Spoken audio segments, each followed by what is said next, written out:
Swayam Prabha. Digital India. Educated India.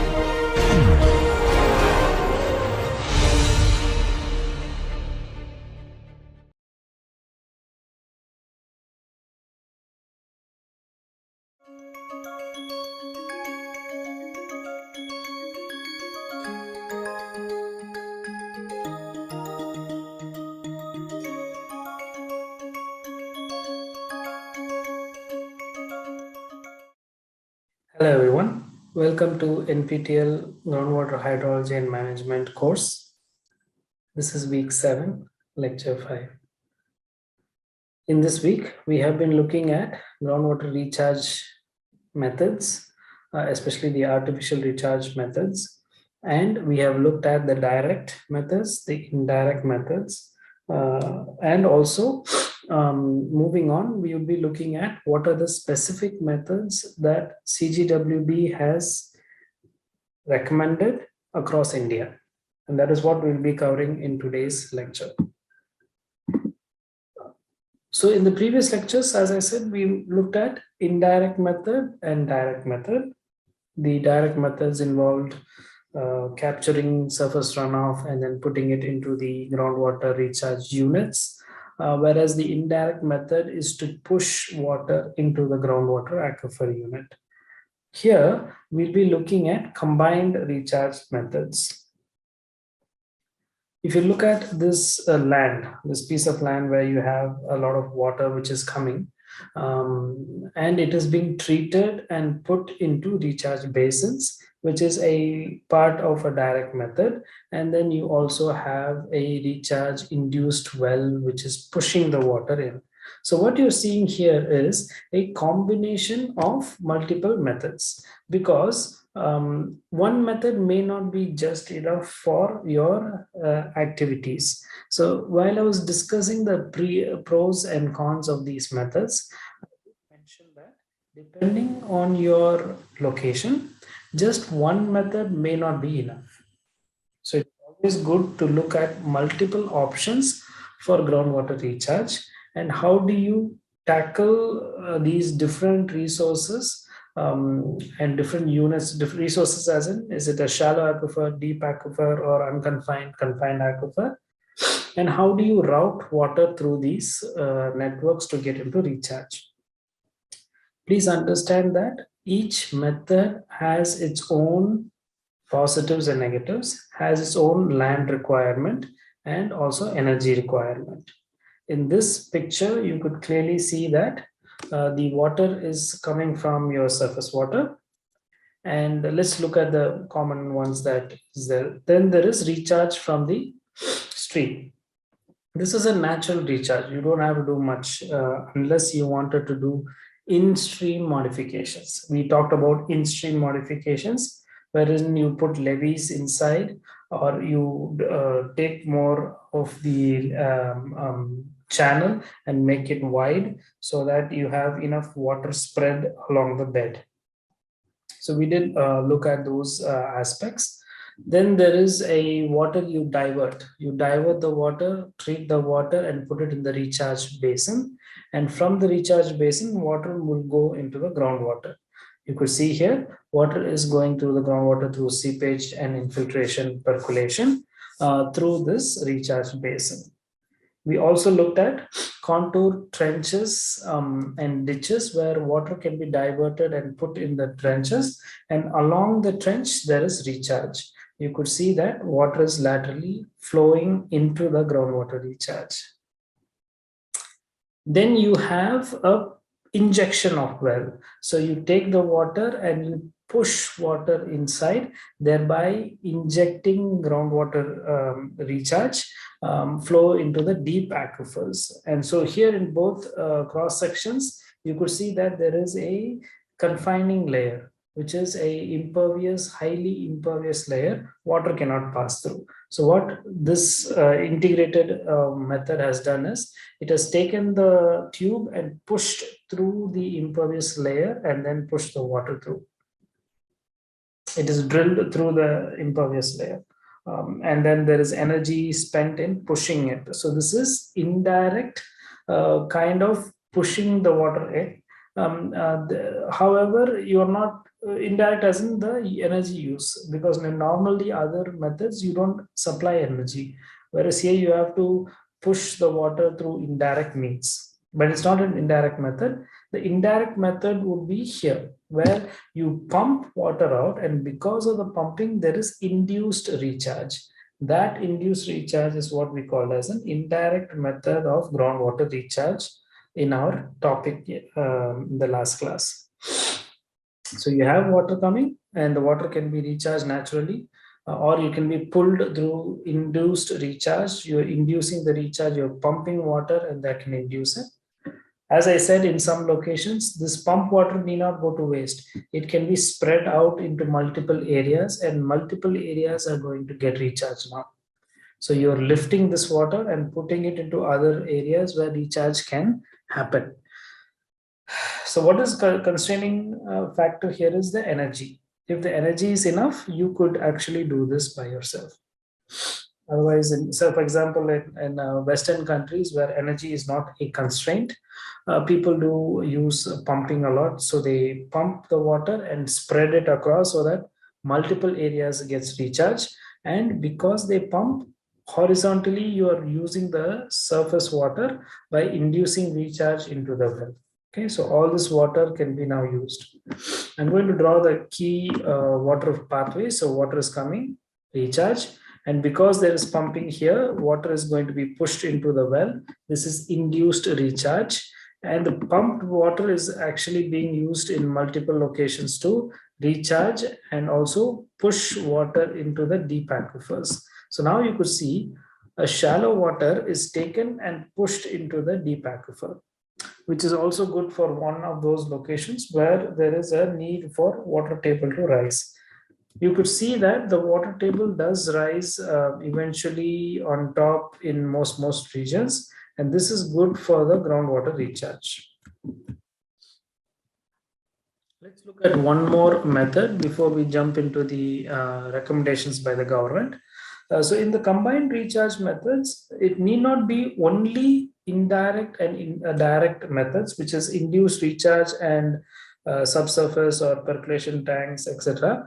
Can also be within the direct or within the induced method. So let's look at one example where direct methods are coupled together and recharges happen.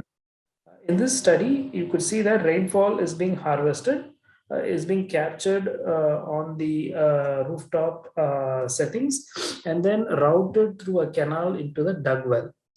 Once it gets into the dug well, water is being recharged. Also, along the canal, there could be water recharge, and that can also help the groundwater recharge in the network. Okay. Also, there is good land management practices where the land has been tilled and more recharge is happening. So it need not be just construction of a piece of well or a recharge tube, etc. You can also manage your groundwater resources by managing the land. So combining between direct methods is also possible. Combining between direct and indirect methods is also possible. Depends on the field conditions and water need. If you need more water, you have to use all the water that is coming to your location, both rainfall, your surface runoff, etc. Then you should do this field conditions assessment. Then you assess the water conditions, water need, and then you do this, all these methods combined. What needs to be very carefully understand is, are you overdoing the recharge, thereby taking others' waters and putting into your groundwater?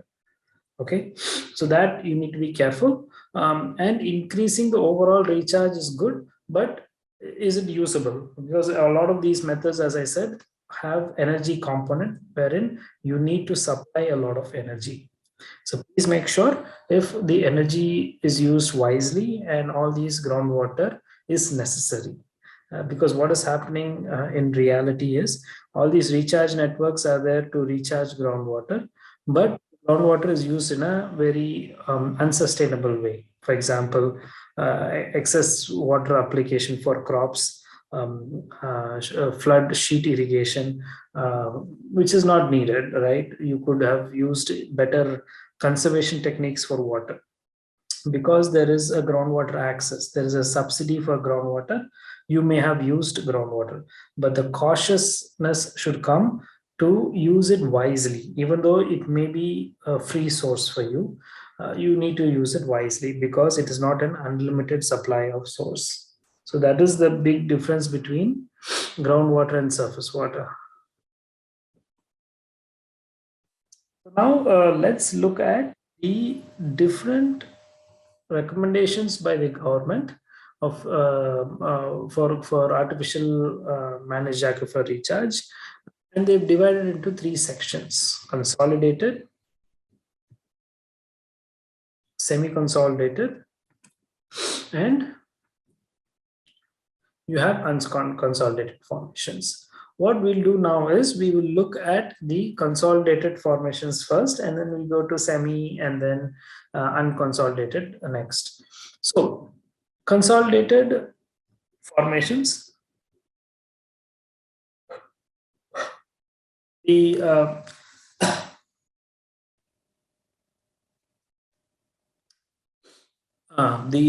consolidated formations, the recommendations are given as percolation tanks, nala bunds, gully plugs, control bunds, bench terracing, recharge. All these we have seen in the lectures before, except borehole blasting and hydrofracturing, which is kind of excessive energy, and also I personally don't know much if it is useful and how the impact is in a long term. The others, yes, these are more nature-based solutions, which is okay. But then blasting, I don't know. So it could be dangerous. It could be short-sighted also. So you have to be carefully looking at long-term sustainability. Okay.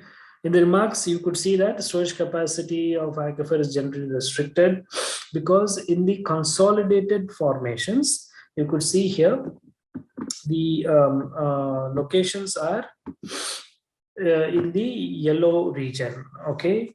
In the yellow region, what you find is the water yield is very low. If the water yield is low, the recharge is also low.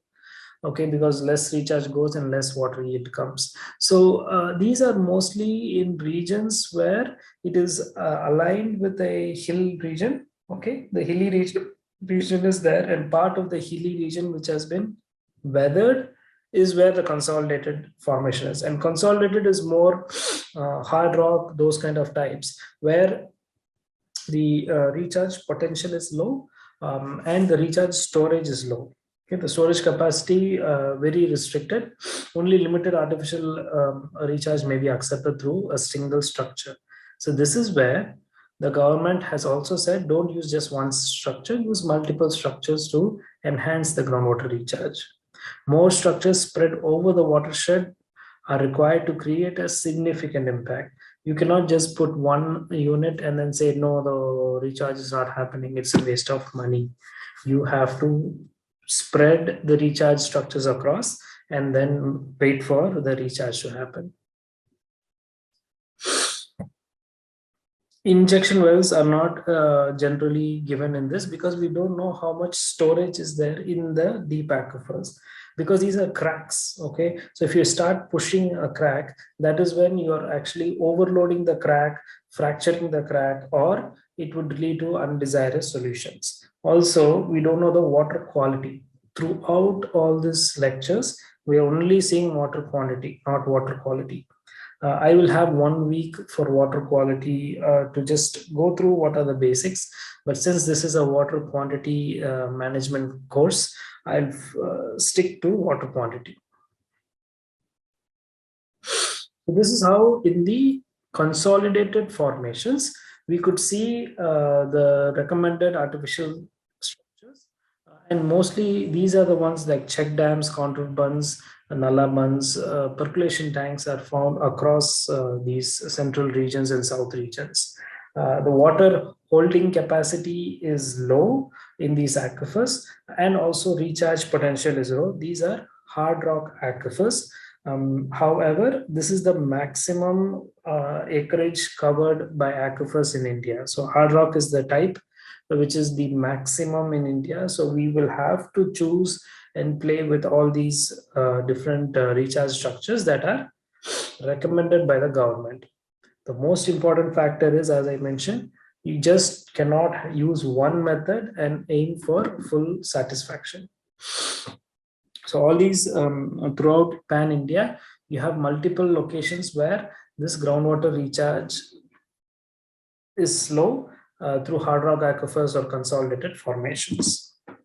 Moving on, now we are going to look at the semi-consolidated formation. In the semi-consolidated formation, what happens is there is some extra water yield and water recharge. The structures that are recommended by the government are percolation tanks, nallabans, gully plug, bench terracing, same or similar as your consolidated recharge basins, shaft, gravity recharge, induced recharge in the unconfined aquifers. Okay.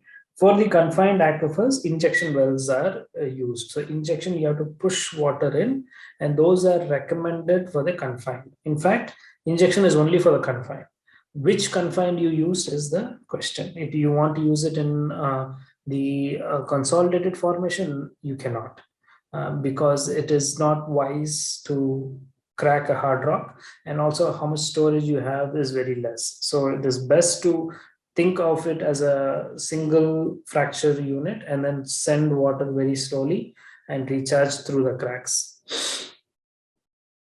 The remarks are sandstones form the major type of rock in these semi-consolidated formations, having potential for artificial recharge structures. So these sandstone bearing aquifers are okay for groundwater recharge compared to consolidated, but we need to make sure that it has to be divided between unconfined and confined, and then water being recharged as per need. So where are these locations found? We can look at it. It is mostly the greenish color, and it is found in Saurashtra region in Gujarat, near the hilly regions in Kerala, Maharashtra, and Rajasthan. Some central parts of India also have these. Now we come to the unconsolidated formations, or the formations which are technically young and still evolving, and mostly occurs along these big river basin deltas. Okay, so what are the structures needed? It is flooding, ditch and furrow, contour terracing, recharge basin, stream modification, surface irrigation, injection well, connector well, recharge pits, and induced recharge. What happens here is, as I said, these are based on large river networks or large river bodies, and these are mostly so the artificial recharge is mostly aligned with the methods. For example, you have flooding.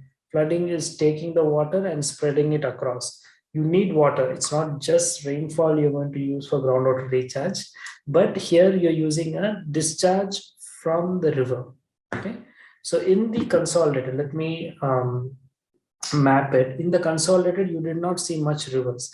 However, in the consolidated formations, which is blue in color, the yield is high, and the aquifer already has a lot of surface water interaction because big rivers and streams are here, channels are here, and there is recharge. On top of it, even though there is recharge, there is depletion. Okay, in the Ganges Basin, for example, there's tremendous groundwater depletion. 1/3 of the basin is highly depleted, and we are using more than twice or 3 times the area of the aquifer, as per the lectures I gave in the beginning. So it is very important to save these aquifers by recharging them through these methods given, and most of these methods are based on a in-channel method, or taking the water and spreading it across. So it is kind of your surface water techniques, and or using small corrections of ditches, furrows, contours, etc. The valleys and gorges in interior and southern Himalayan have not fully explored and exploited for groundwater resources. And therefore, there is no need for groundwater in Himalayas. What they're saying is, in the Himalayan regions, the groundwater has not been much used. There's not been much need. There's no industries in the Himalayan region which are pumping water, or agriculture is not big. So for that reasons, the government is recommending you don't need to put artificial recharge structures, because there is no need for groundwater recharge. Groundwater depletion is not happening. Babar region being the recharge zone for most of the deep aquifer systems in alluvial aquifer. Possibilities of augmenting groundwater reservoir by construction of contour trenches, recharge basins are pits. The Tarai belt is a natural recharge and discharge zone in the foothill region, and is presently not conducive for any artificial recharge. So both the Tarai, the Babar, all these valleys are hard rock because it also has the mountain regions. So if you look at the mountain regions, those are the least, the hilly regions, those are the least water yielding zones and water recharge zones. However, along this unconsolidated formation, there are some locations of these hilly and valley regions. So the government is recommending, do not push artificial recharge structures here. It is going to be not yielding well. You won't get much profit by doing such recharge activities.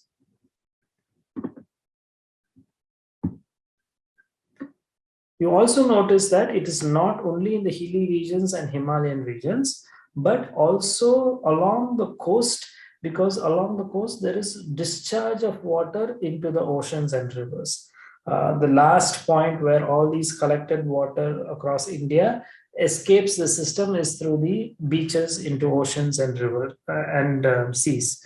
So these oceans you could see here in the diagram. And along the coast you have the bluish color, which is having unconsolidated formations. So unconsolidated is kind of young and new, I said, because sedimentation is happening often. Every single day sedimentation is happening, and that sediment brings in a unconsolidated formation, a high yielding aquifer, a highly rechargeable aquifer. Okay, so with this, we are coming to the end of week 7. We have closed more than 50% of the course with this lecture. So in this lecture, what we have done is we have looked at the manual on artificial recharge and groundwater. I have given the link to this book, which is a free book, PDF book. Please go through it. And it has very clearly explained the different techniques with diagrams in some and without examples. But in my lecture, I've covered most of these topics with examples and pictures from notable publications. What we looked at is the artificial recharge is needed. First, even before we went into artificial groundwater recharge, is there a need? So we assessed the need, and we said that as per CGWB, 70% or 62% is the groundwater development. Still, the groundwater development might be much higher depending on the data availability. So there is a need for groundwater recharge. However, the groundwater recharge is very slow in the natural process. Therefore, there is a need for artificial recharge of groundwater. One point I would like to tell you is groundwater is a single word. When you separate ground and water, it becomes two words. Okay, and they may not mean the same thing. So either you should use it together as groundwater as one word, or if you're using it as two words, be very consistent. For example, CGWB uses two words: Central Groundwater Board. Okay, so CGW, GW is a groundwater. But in most literature, it is written as one word. Okay.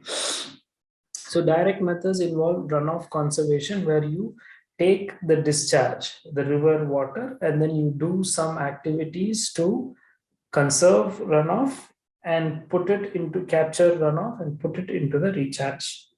Then we looked at subsurface designs where you had to dig some part of the land out and then put the water in for recharge. Then you have injected wells where you push water into the aquifers, especially your deep aquifers or your confined aquifers.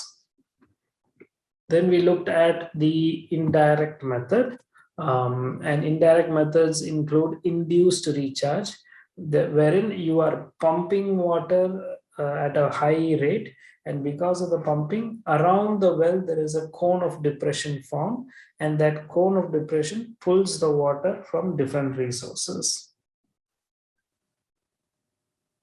Is one method enough? Not.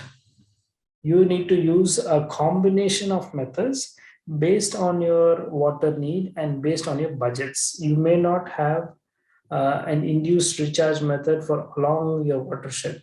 What you could do is you can have runoff conservation in one end, and that water can be applied to injection wells and subsurface water tanks, example. And then you can also have induced recharge where you pull more water, and that water from the rivers and stream reverse the direction and come into your well. So all these are good and can be further updated with use of science and technology. The classifications are as per Central Groundwater Board. So my citations, everything for these 2 weeks are from CGWB. With this, I would conclude today's lecture. In fact, this week's lecture. I will see you in the next week's lecture soon. Until then, take care. Thank you.